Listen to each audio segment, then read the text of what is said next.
தனுசு ராசி அன்பர்களுக்கான மாசி மாத பலன்கள். இந்த குரோதி தமிழ் வருடத்துடைய மாசி மாத பலன்கள் தனுசு ராசி அன்பர்களுக்கு. இந்த மாசி மாதம் பார்த்திங்கன்னா 13/2/2025 14/3/2025 மாசி மாத பலன்கள். இந்த மாசி மாதம் எந்த கிரக நிலையில்னு பார்த்திங்கன்னா, இந்த மாசி மாதம் முழுவதுமே இந்த சூரிய பகவானும் சனி பகவானுடைய சேர்க்கை இந்த மாதம் முழுவதும் இருக்குது. ஆனால் நிறைய சுப பலன்கள், நிறைய விஷயங்கள் செய்யக்கூடிய ஒரு நிலை ஏற்பட போகுது உங்களுக்கு. இந்த ரிஷபத்துக்கு ஒரு குரு பகவானும் மீனத்தில் இருக்கக்கூடிய சுக்கிர பகவானும் பரிவர்த்தனை செய்கிறாங்க. இந்த பரிவர்த்தனை செய்வது 2 ராசிகளுக்கும் நல்ல விஷயங்கள் நடக்கக்கூடிய ஒரு காலகட்டமாக அமைப்போது உங்களுக்கு. இந்த மார்ச் மாதம் 9ஆம் தேதி 21/2/2025 பார்த்தீங்கன்னா, மிதுன ராசியில் செவ்வாய் பகவான் வக்ர நிவர்த்தி அடைகின்றார். வக்ர நிவர்த்தி அடைஞ்சு அவருடைய சுய பலத்தோடு செயல்பட போகிறார் அவர். அதே மாதிரி வருகின்ற மாசி 14ஆம் தேதி 26/2/2025 மீனராசியில் புதன் பகவான் நீச்சம் அடைகின்றார். நீச்சம் அடைகின்ற புதன் பகவான் நல்லதை செய்யக்கூடிய தான் இருக்கின்றனால யாருக்கும் எந்த விதமான கஷ்டங்கள் இல்லாமல் எல்லாருக்கும் ஒரு சூழ்நிலை கொடுக்கக்கூடிய நிலையில் தான் அந்த கிரக சூழ்நிலை இந்த மாசி மாதம் அமைகிறது. இந்த மாசி மாதம் தனுசு ராசி நம்மளுக்கு பார்த்தீங்கன்னா, உங்களுக்கு சூரிய பகவான் 3 இருக்கின்றார். 3 இருக்கின்ற சூரிய பகவானாக பார்த்தீங்கன்னா, உங்களுடைய எதிர்காலம் சார்ந்த சில முதலீடுகள் செய்வீங்க.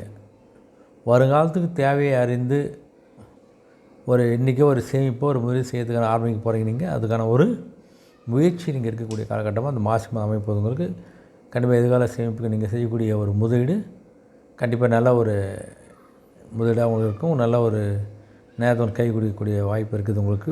இந்த தம்பதிக்குள்ளே கொஞ்சம் இருந்த பிரச்சனைகள்லாம் கொஞ்சம் முடிந்து அந்யோன்யமாக பழகக்கூடிய நெருக்கம் மதிக்கக்கூடிய காலகட்டம் அமைப்பது உங்களுக்கு. உயர் அதிகாரி பணி செய்கிற இடங்களில் உயர் அதிகாரி என்ன நினைக்கிறாங்க, என்ன செய்ய போகிறாங்கன்னு அதை கொஞ்சம் புரிந்து கொள்ளக்கூடிய ஒரு பக்குவம் நிலை உங்களுக்கு ஏற்போகுது. இந்த புரிந்து கொண்டாலே உங்களுக்கு அந்த பணி செய்கிற இடத்தை பணிச்சுமை இல்லாமல் ரொம்ப ஒரு ஈஸியாக உங்கள் பணியை முடிக்கக்கூடிய ஒரு நிலையும் ஏற்பட போகுது உங்களுக்கு. செவ்வாய் பகவான் 7 இருக்கின்றார்.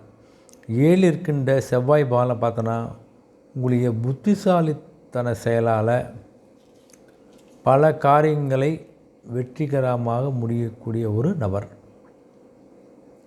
செவ்வாயோட இதால் பார்வையால் 7 இருக்கிறதால எந்த விஷயம் செஞ்சாலும் செஞ்சு ஒரு செலவில்லாமல் ஒரு விரயம் இல்லாமல் ஒரு காலதாமதம் இல்லாமல் ரொம்ப புத்திசாலித்தனமாக நீங்கள் செஞ்சு முடிக்கக்கூடிய ஒரு திறமையை நீங்கள் பெற்ற நபராக இருக்க போகிறீங்க. நீங்கள் வாய்ப்பை பயன்படுத்திக் கொள்ளுங்க. நீங்கள் இந்த புதன் பகவான் 3 இருக்கின்றார். 3 இருக்கின்ற புதனால் பார்த்திங்கன்னா, கிடைக்க சில வாய்ப்புகள்லாம் தவற விடாமல் கொஞ்சம் சாதகமாக பயன்படுத்திக் கொள்ளுங்கள். எந்த வாய்ப்பு, சின்ன வாய்ப்பு, எந்த வாய்ப்புகள், அந்த வாய்ப்புகளை நீங்கள் நாளைக்கு பார்த்தா நீ பார்த்தலாம் வர வாய்ப்பு வரும்னு தவற விட்டுறாமல் கிடைக்கின்ற ஒரு சிறு வாய்ப்பாக இருந்தால் அதை நீங்கள் பயன்படுத்தி கொண்டு முன்னேறதுக்கான ஒரு வாய்ப்பை பெறுங்க. சாதாரண விஷயம் எதையும் தட்டி கழிச்சிடாதீங்க. அதனால் நாளைக்கு பெரிய ஒரு வாய்ப்பை நீங்கள் இழக்கக்கூடிய ஒரு நிலை ஏற்படும். அதனால் கொஞ்சம் எந்த விஷயமா இருந்தாலும் அதை வச்சு முன்னேறத்துக்கு பாருங்கள். நீங்கள் இந்த பத்திரிகை நண்பர்கள்லாம் கொஞ்சம் ஒரு சாதகமாக சொல்லி ஏற்பட போகுது உங்களுக்கு. இந்த மாசி மாதம் 14ஆம் தேதியிலேருந்து பார்த்திங்கன்னா, புதன் பகவான் 4க்கு வருகின்றார். இந்த 4இல் வருகின்ற புதனில் பார்த்தீங்கன்னா, இந்த ஆன்மீகம் தொடர்பான ஈடுபாடு அதிகரிக்க போகுது உங்களுக்கு. இந்த கோயிலுக்கு போய்ட்டு வருது, கும்பாபிஷேக விஷயங்கள் போல் விஷயங்கள் கொஞ்சம் ஆன்மீகம் சம்மந்த விஷயம் கொஞ்சம் ஆர்வம் அதிகரிக்க போகுது உங்களுக்கு. அது சார்ந்த பணிகளை நீங்கள் செய்யக்கூடிய காலகட்டம் அமைது உங்களுக்கு. உங்களுடைய வெளியூர் பயணங்கள், ஏதாவது வெளியூர் போனால் அந்த வெளியூர் பயணங்கள் நல்ல புதிய வாய்ப்புகள்லாம் உங்களுக்கு சாதகமாக அமையக்கூடிய வாய்ப்பை சிறப்பாக பயன்படுத்திக் கொள்ளுங்க. நீங்கள் சுக்கிரபகவான் 4 இருக்கின்றார். 4 இருக்கின்ற சுக்கிரபகவானாக பார்த்திங்கன்னா, மனசுக்கு மகிழ்ச்சியான காரியங்கள் என்னென்ன நீங்கள் மகிழ்ச்சியாக நினைக்கிற அந்த மகிழ்ச்சியான காரியங்கள் பூரா முடியக்கூடிய சிறப்பாக நிறைவேறக்கூடிய காலகட்டம் அமையுது உங்களுக்கு. அதனால் எந்த விதமான குறையும் இல்லாமல் சிறப்பான ஒரு மகிழ்ச்சியான காலகட்டம் உங்களுக்கு. அதே மாதிரி அர்த்தங்கள் பற்றிய விமர்சனங்களை கொஞ்சம் தவிர்த்துடுங்க. என்னதான் உங்களுக்கு சுபமாக நடந்தாலும் அதற்காக அர்த்தங்கள் மேலே தேவைப்பட்ட விமர்சனங்களை நீங்கள் வைப்பதை தவிர்ப்பது ரொம்ப நல்லது உங்களுக்கு. இந்த வீடுலாம் சரி செய்ய போகிறீங்க, வாகனத்தை சரி செய்யக்கூடிய ஒரு காலகட்டம் அமைய போகுது உங்களுக்கு. குருபவன் 6 இருக்கின்றார்.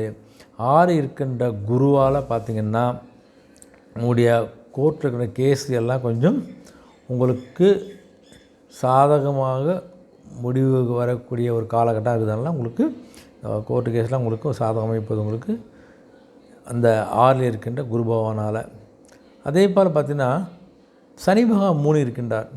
இந்த 3 இருக்கின்ற சனி பகவான் பார்த்தீங்கன்னா இந்த பத்திர துறையில் இருக்க அன்பர்களுக்கெல்லாம் கொஞ்சம் டாக்குமெண்ட் ரைட்டர் போல நல்ல ஒரு வாய்ப்பு கிடைக்கும் போது ஒரு வாய்ப்பை நீங்கள் பயன்படுத்தி கொண்டாலும் நீங்கள் அந்த துறை சார்ந்த ஒரு முன்னேற்றத்தை கண்டிப்பாக அடையலாம். நீங்கள் ராகு 4 இருக்கின்றார்.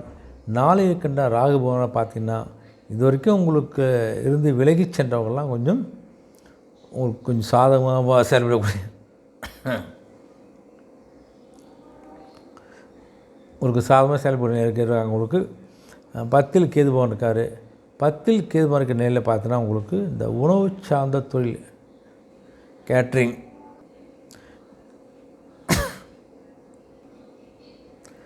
செய்கிறவங்க ஓட்டர் வச்சுக்கலாம் நல்லா ஒரு முன்னேற்றம் ஏற்பட்ட காலகட்டம் அமைது இந்த கேது பகவான் 10 இருப்பதால்.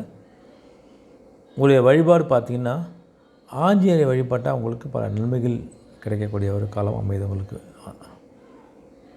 அந்தமாகிய ஆஞ்சநேயரை வழிபட உங்களுக்கு நீங்கள் செயல்படக்கூடிய ஒரு காரியத்தையும் நல்ல ஒரு முன்னேற்றம் ஒரு நன்மையும் ஏற்படக்கூடிய ஒரு காலகட்டமாக அமைகிறது தனுசு ராசி அன்பர்களுக்கு இந்த மாசி மாதம். நன்றி, வணக்கம்.